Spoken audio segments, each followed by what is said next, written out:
కనుమలలో భాగమైన శేషాచల శిఖరాలు. శ్రీ స్వామివారి ఆనతిపై గరుత్మంతుడు వైకుంఠము నుండి భూమిపైకి తెచ్చిన క్రీడాద్రే వెంకటాద్రి. సాక్షాత్తు ఆదిశేషుడే శేషపర్వత రూపంలో వెలసి ఉన్నాడని ప్రతీతి.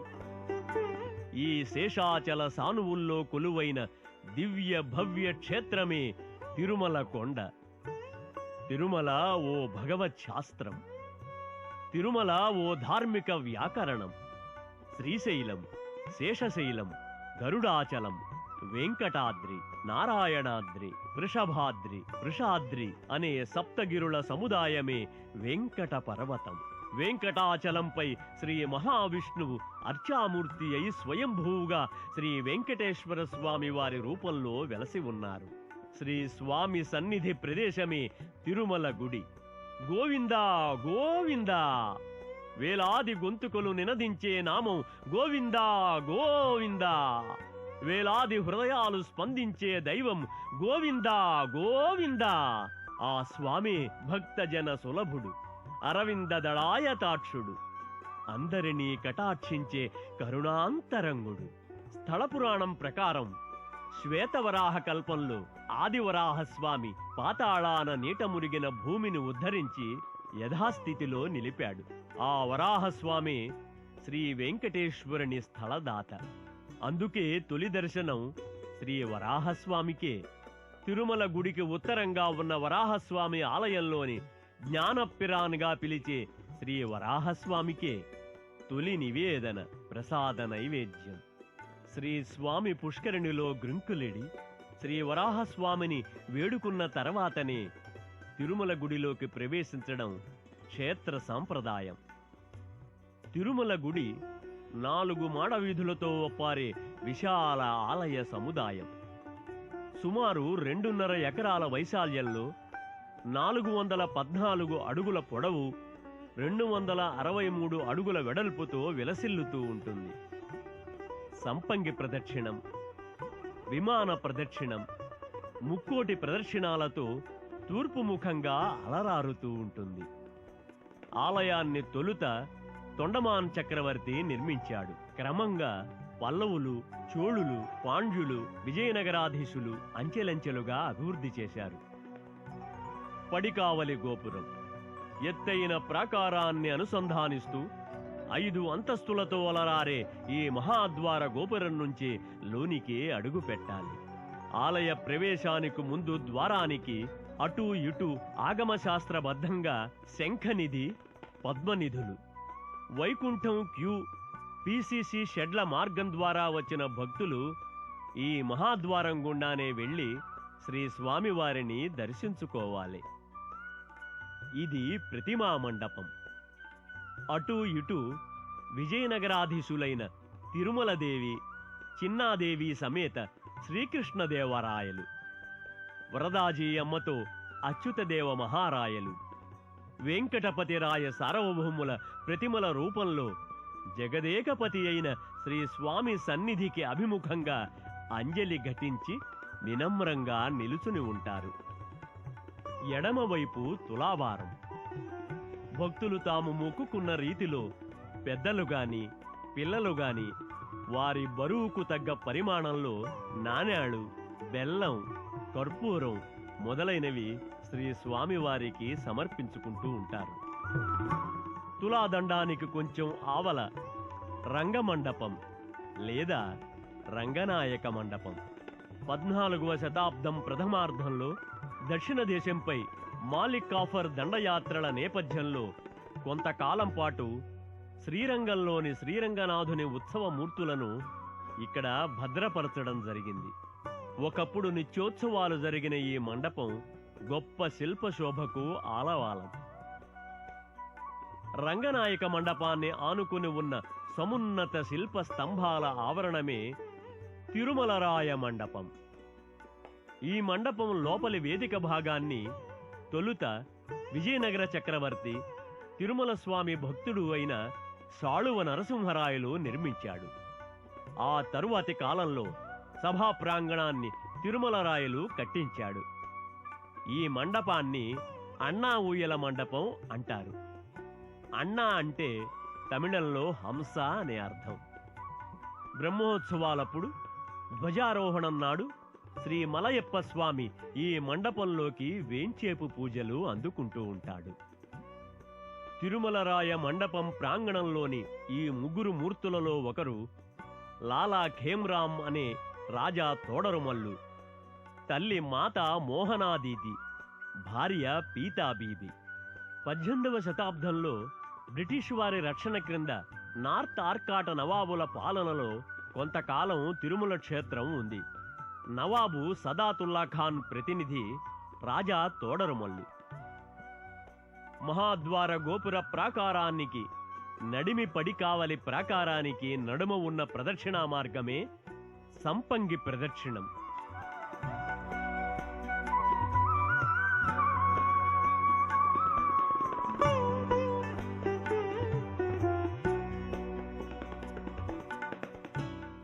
పూర్వం సౌరభాలు వెదజల్లి సంపంగి చెట్లతో ఈ ప్రాంగణం పరిఢవిల్లుతూ ఉండేదట. ఈ ప్రదక్షిణా మార్గానికి దక్షిణాన సువిశాల కళ్యాణ మండపం కనువిందు చేస్తుంది. శ్రీదేవి భూదేవి సమేత మలయప్ప స్వామికి నిత్య కళ్యాణోత్సవాలు జరుగుతుంటాయి. పవిత్రోత్సవం, పుష్పయాగం, జ్యేష్ఠాభిషేకం తదితర వార్షికోత్సవాలకు సైతం ఈ మండపమే వేదిక. ధ్వజస్తంభం అంతర్పడికావలి ద్వారానికి కొంచెం ఎగువ వెండివాకిలి ముందు గల ధ్వజస్తంభానికి దేవాలయ శిల్పాగమ శాస్త్ర సంస్కృతిలో అనన్య ప్రాధాన్యత ఉంది. విష్ణుమూర్తి అవతారాంశ అయిన శ్రీ వెంకటేశ్వర స్వామి వారి వాహనం గరుడ. ప్రతి ఏటా బ్రహ్మోత్సవాలలో తొలినాడు ముల్లోకాల్లోని దేవతాగణాలను ఆహ్వానిస్తూ ఈ ధ్వజస్తంభంపై గరుడకేతనం ఎగురవేస్తారు.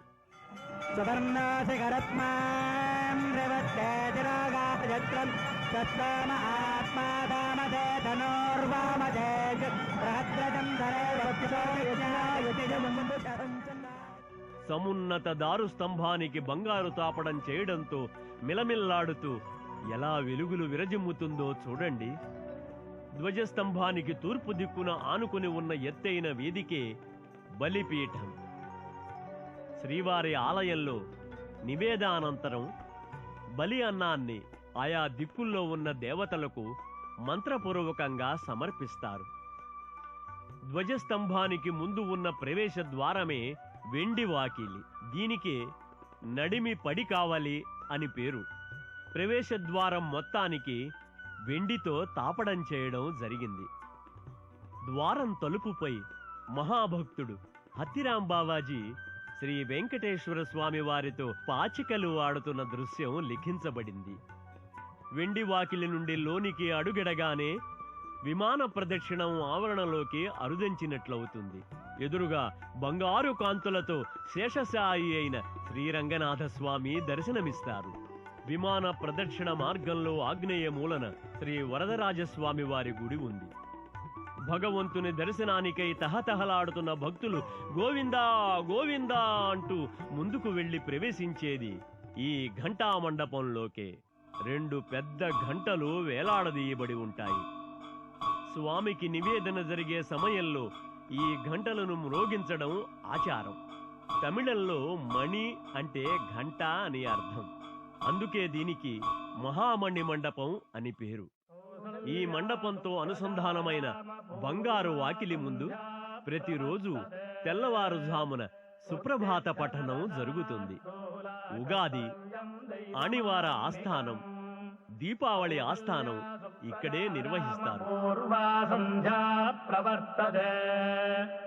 బంగారు వాకిలి ఎదురుగా గరుడ మందిరం ఉంది. శ్రీ స్వామి వారికి అభిముఖంగా గరుడాళ్వార్ ప్రతిష్ఠితమై ఉన్నారు. తిరుమల ఆలయంలో పాటింపబడే ఆగమము వైఖానసం. సాక్షాత్తు వైకుంఠాన్ని తలపించే విధంగా తిరుమల క్షేత్రంలోనూ బంగారు వాకిలికి ఇరుప్రక్కల శంఖచక్ర గదాధారులైన జయ విజయులనే ద్వారపాలకులు.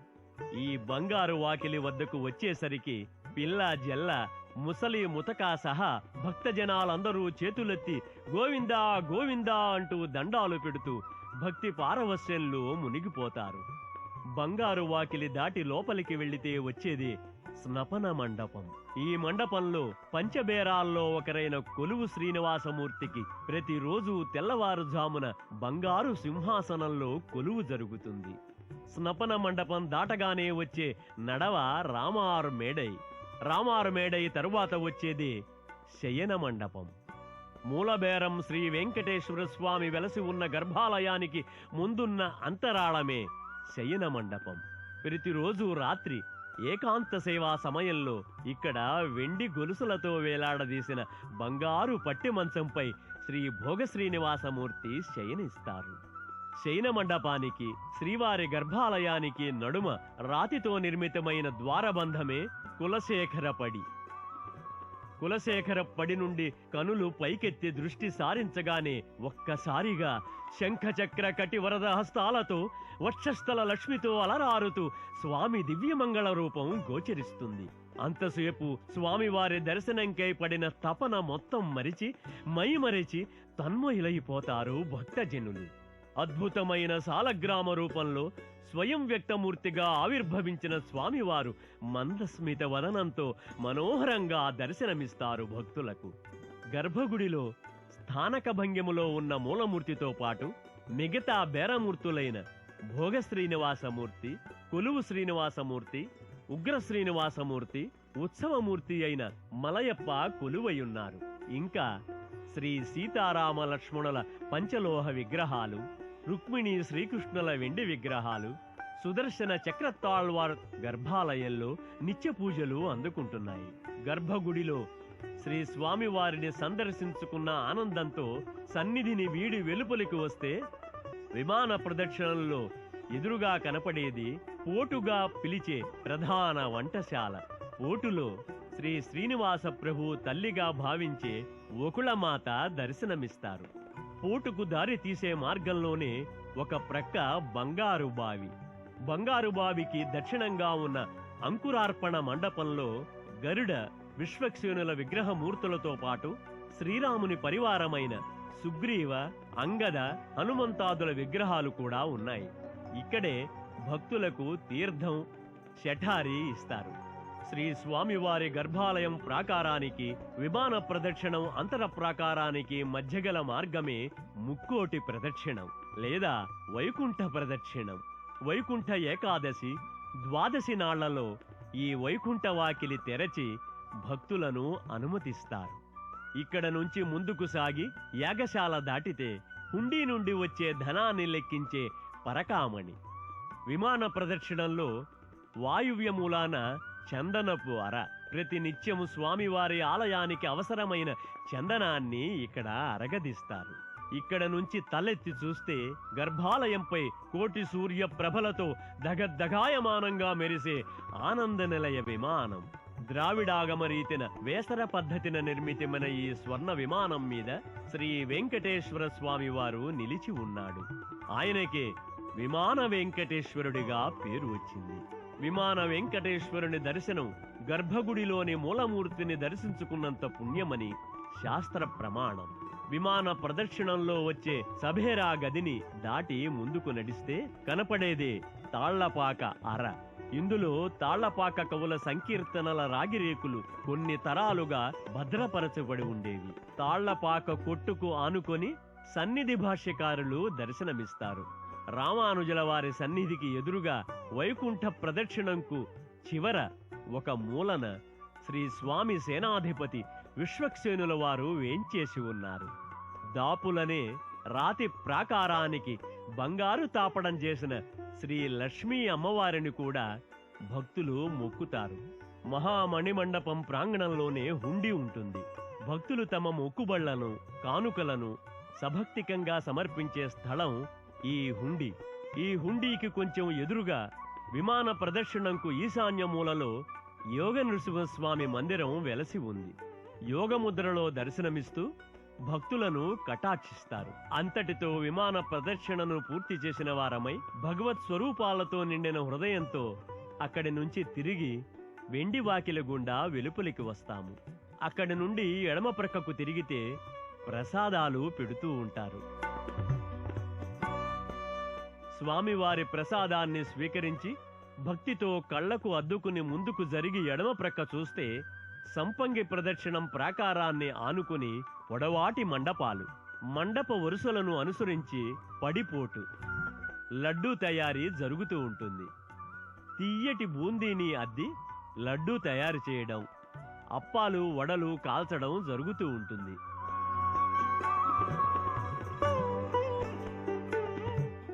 సంపంగి ప్రదర్శనంలోనే యమునోత్తరై అని పిలిచే పూల అర ఉండేది. స్వామివార్లకు కావాల్సిన సుగంధభరిత పుష్పాల మాలలు ఇక్కడ కట్టేవారు. ఈ విశేషాలన్నింటినీ గమనిస్తూ అద్దాల మహల్ను చుట్టుకుని ముందుకెగితే మరల ప్రతిమా మండపమునందలి శ్రీకృష్ణదేవరాయల సమక్షానికి చేరుకుంటాం. అక్కడి నుంచి మరొక్కసారి శ్రీ స్వామివారి సన్నిధికి అభిముఖంగా నిలబడి చేతులెత్తి మొక్కుతూ వెనుదిరిగి పడికావలి ద్వారం దగ్గరకు వస్తాం.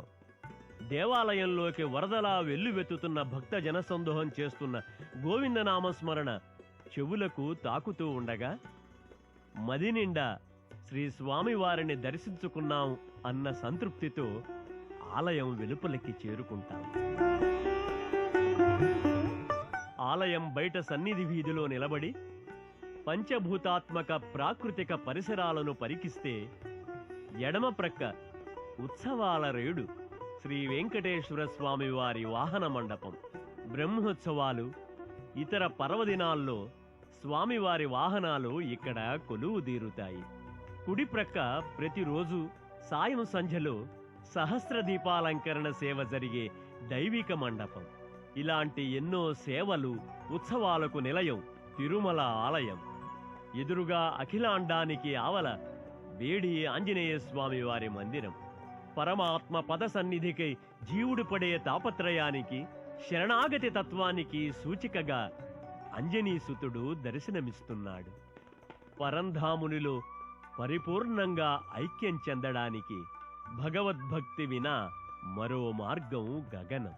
శ్రీయకాంతాయ కళ్యాణ నిధయే నిధయేర్థినాం శ్రీ వెంకట నివాసాయ శ్రీనివాసాయ మంగళం. ఓం నమో వెంకటేశాయ.